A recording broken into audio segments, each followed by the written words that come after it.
Good morning, my dear students.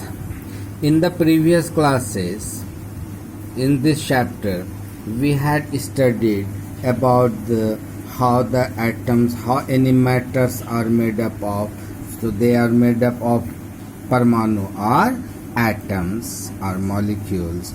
Regarding this, we had studied John Dalton's atomic theory. We had also studied that an atom is made up of electron, proton and neutron. I had told you that number of electrons and number of protons are equal in all the atoms. Number of neutron may vary and will vary.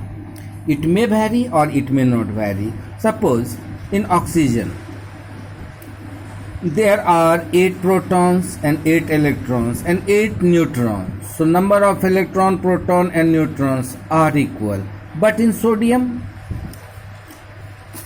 number of proton and number of electrons are 11. They are 11 in number, but number of neutrons are 12.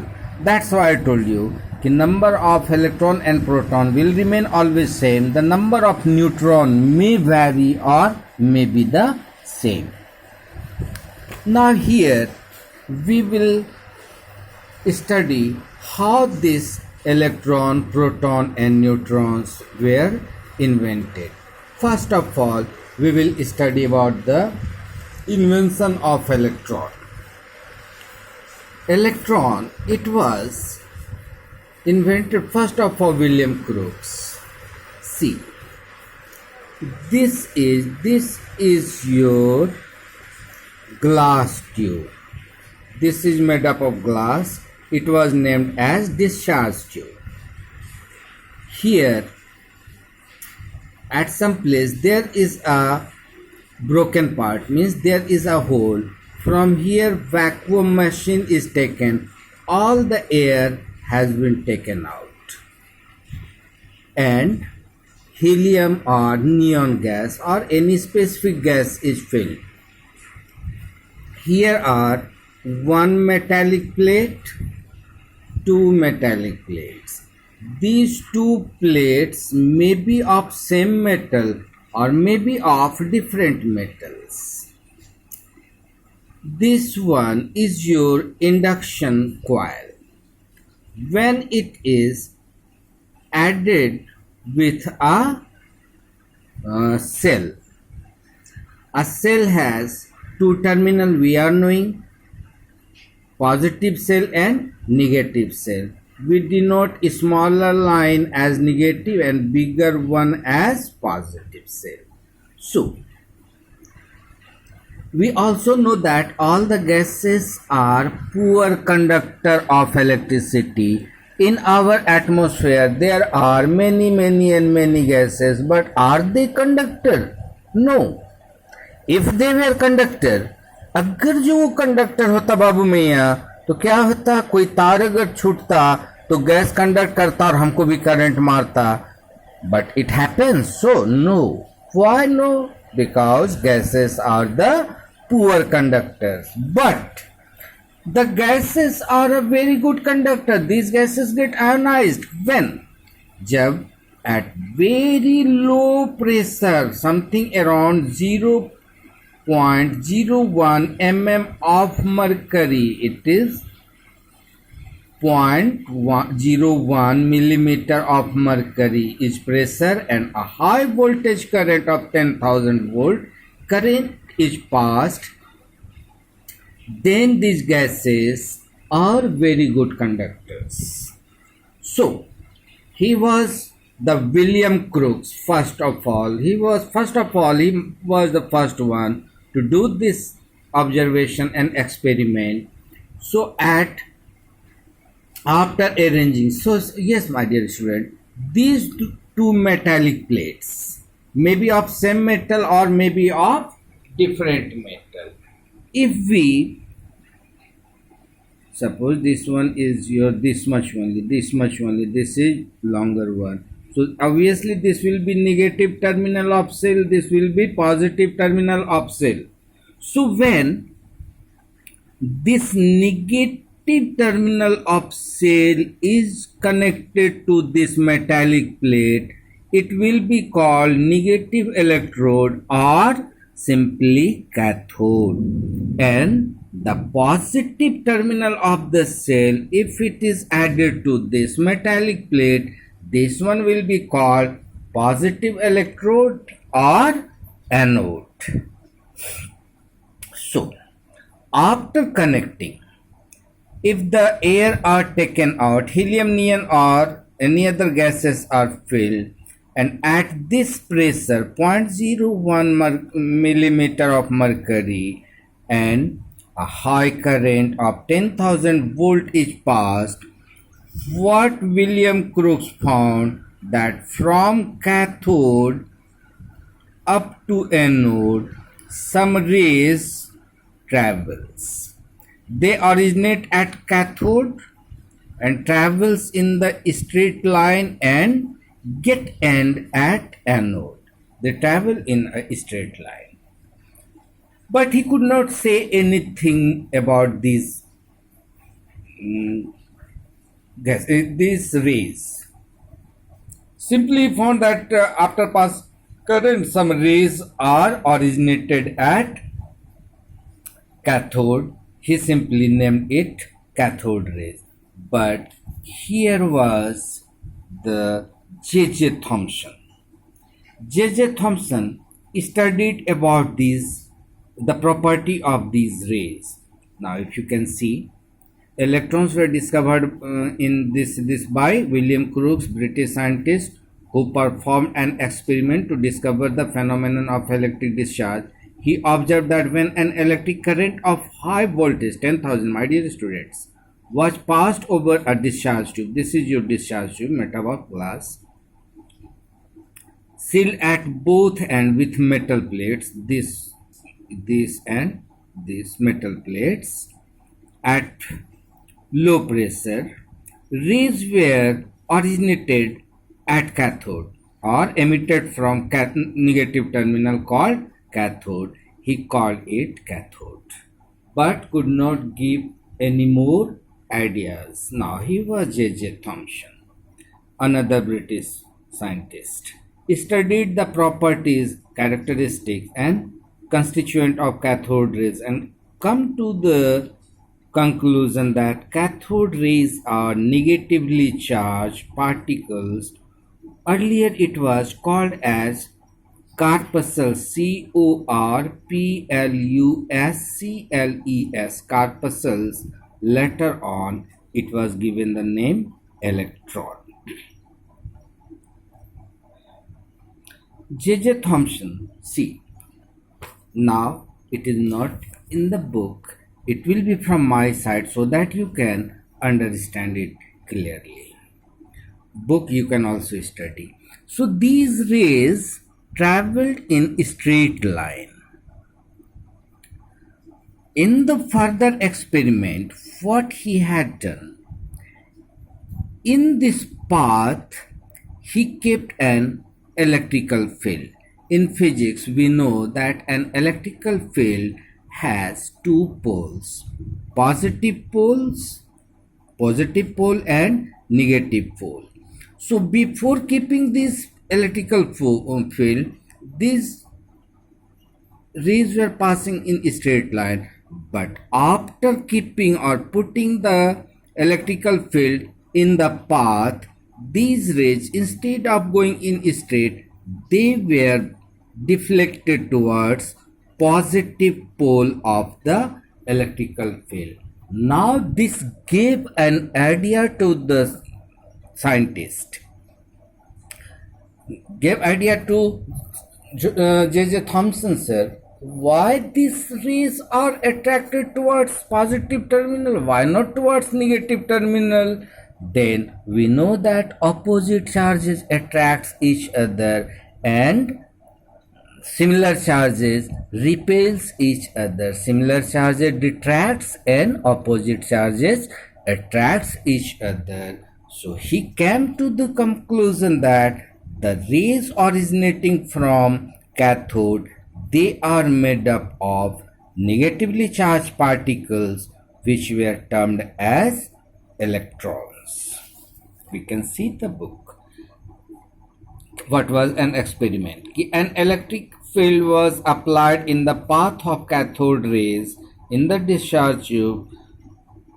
In discharge tube, it was observed that cathode rays going in a straight line were deflected towards the positive plate of the electrical field, positive pole of the electrical field. This shows that cathode rays are negatively charged. Similarly, when a magnetic field was applied, they were again deflected in a direction moving in negative charge of the field. This concept, this deflection proved that the cathode rays contains negatively charged particles which were given the name as electron. Here are some properties of electron. Electrons are the essential part of an atom. No atom can be imagined without electron and proton. Its properties are independent of nature of the gas and discharge tube. Discharge tube or nature does not affect the properties of electron. An electron has a definite mass and it carries a definite electrical charge. We will see here mass. The mass of an electron is 1 by 1837 times less than mass of one hydrogen atom, which is almost negligible. It is not zero but considered to be zero, very and very negligible. And one electron has this charge. First of all, I would like to say one thing. See Babu, 1.062 into 10 to the power 19 coulomb. This is a charge. An electron has this charge. Proton also has this charge. Now what is the difference between them? There is a difference.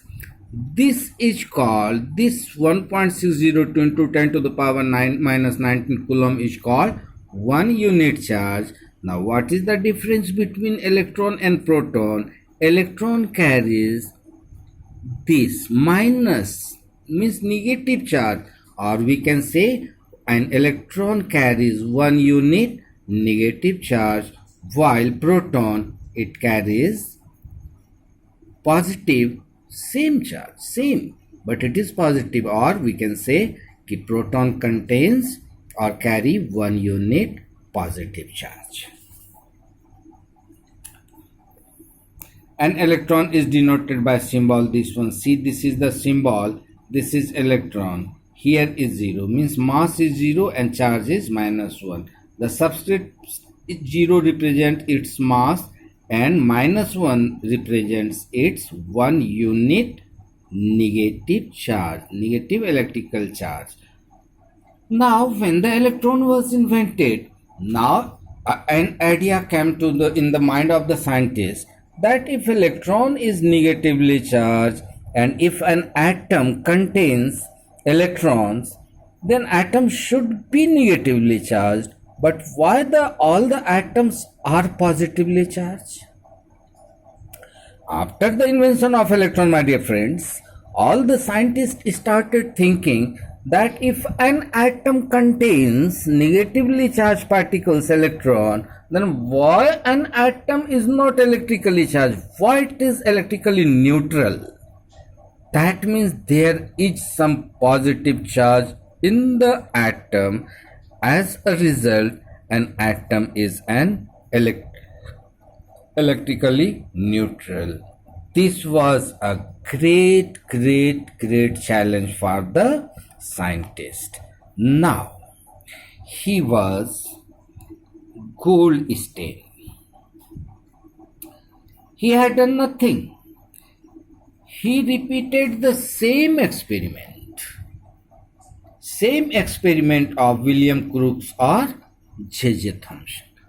But This gentleman Goldstein, what he observed, no problem, from cathode rays, from cathode, not cathode rays, from this negatively charged plate, means from this cathode, some rays are originated. It travels in the straight line, but at the same time, another set of rays also originated at cathode, which travels towards anode, originated at anode, which travels towards cathode in a straight line. Since he called it as anode rays, like this deflection. This is the anode, this is your cathode. When an electrical field was kept, these rays were deflected towards negative pole of the electrical field. Means if they are attracted towards a negative field, that means they are made up of positively charged particles, which he called as proton. On further experiment, what he found, if a metallic disc, see this is a CD, metallic disc, if there are holes, there are many holes. These holes, if it is a disc and if there are many holes, we can say it is a disc which are having many holes, or in a single word we can say it is a perforated disc. So when he kept a perforated disc in the path of cathode and anode rays, these rays pass through these holes. These rays pass through these holes. So Goldstein called it as positive rays, anode rays, or canal rays. There are some properties of the protons. The mass of proton was calculated as being equal to mass an atom of hydrogen. It is almost the mass of an atom of hydrogen. It is equal to mass of a proton. The positive charge on a proton, it is equal to the negative charge of an electron. I had told you earlier that this 1.602 into 10 to the power minus 19 coulomb is called 1 unit charge. Both electron and proton carry, both proton and electron carry same charge. What is the basic difference? It carries minus, means negative charge, proton carries positive charge. Further experiment proved that all elements are composed of electron and proton. However, no two elements contain same number of protons, like hydrogen, oxygen, nitrogen, calcium, sodium, potassium, magnesium, aluminium, zinc. They are different metals, they are different elements. No two elements will have the same number of protons. Different elements will have different number of protons. For example, atom of hydrogen, helium, lithium, carbon, they contain this number of protons. Since an atom is electrically neutral, so the number of electron means number of positive charges, number of electron means number of negative charges in an atom. It is equal to the number of protons, means it is equal to the number of positive charges. As a result, the whole atom is electrically neutral. Now, proton is denoted as C. Here is P. On the top it is 1. 1 stands for 1 atomic mass, means just like hydrogen, mass of hydrogen equal to very much close to equals to hydrogen, and at the left side of the bottom it is plus 1, means proton carries 1 positive charge. So the subscript 1 represents 1 AMU, 1 atomic mass unit, and subscript plus 1 represents 1 unit positive charge. So today we have studied about the invention of electrons and invention of protons. On the next day we will study about the invention of neutrons and invention of nucleus. This is for today. So my dear students, once again I would like to remind you that if you have any problem on online classes, we teachers realize that you may have some problem, but to clear this problem, to sort out your problem, we all the teachers are ready to clear your doubts. We are not only your teachers, we are your teachers, we are your friends, we are your parents, we are your father. So do you hesitate in your family? If you want to ask anything from your mummy papa, do you hesitate? No. Simply there should be no hesitation in asking the questions. To clearing in your doubts, there should be no hesitation. So my dear students, my phone number is given. If you have any problem in physics, chemistry, maths, you are cordially welcome. You are warmly welcome. You can ask me the question. I will try my best to sort out your problem. Thank you. Wish you all the best. Bye bye.